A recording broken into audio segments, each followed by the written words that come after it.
Strengthening Faith 5. In a narration found in Sahih Bukhari, number 574, the Holy Prophet Muhammad, peace and blessings be upon him, advised that whoever establishes the two cool obligatory prayers will enter paradise.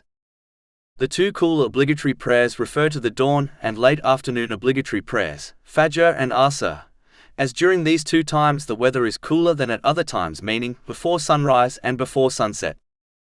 Establishing the obligatory prayers includes fulfilling all their conditions and etiquettes correctly, according to the traditions of the Holy Prophet Muhammad, peace and blessings be upon him, such as offering them on time. In fact, offering them as soon as they occur is one of the most beloved deeds to Allah, the Exalted. This has been advised in a narration found in Sahih Muslim, number 252.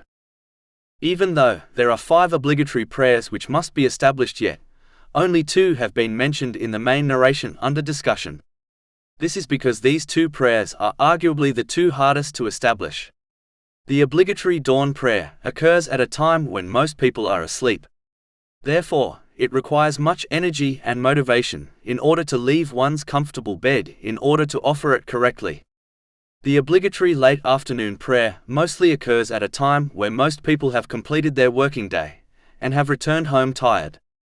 So to leave one's relaxation after a tiring and even stressful day of work in order to correctly offer their obligatory prayer is difficult.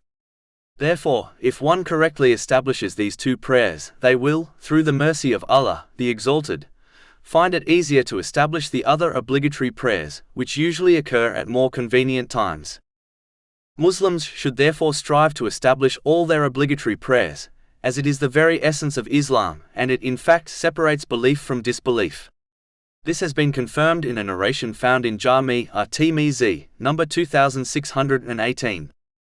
Finally, one must note that the main narration under discussion does not mean one can achieve success by only offering the 5 obligatory prayers while neglecting their other obligatory duties and responsibilities to Allah, the Exalted, and people. In reality, the one who establishes their obligatory prayers will strive to fulfill all their other obligatory duties and responsibilities, as this is one of the outcomes of establishing the obligatory prayers. Chapter 29 Al-Ankabut, verse 45. Indeed, prayer prohibits immorality and wrongdoing. In addition, the narration guarantees paradise to the one who establishes their obligatory prayers, but does not guarantee that they will not enter hell first as a result of their sins. Therefore, as always, one must understand the verses of the Holy Quran and the narrations in their correct context.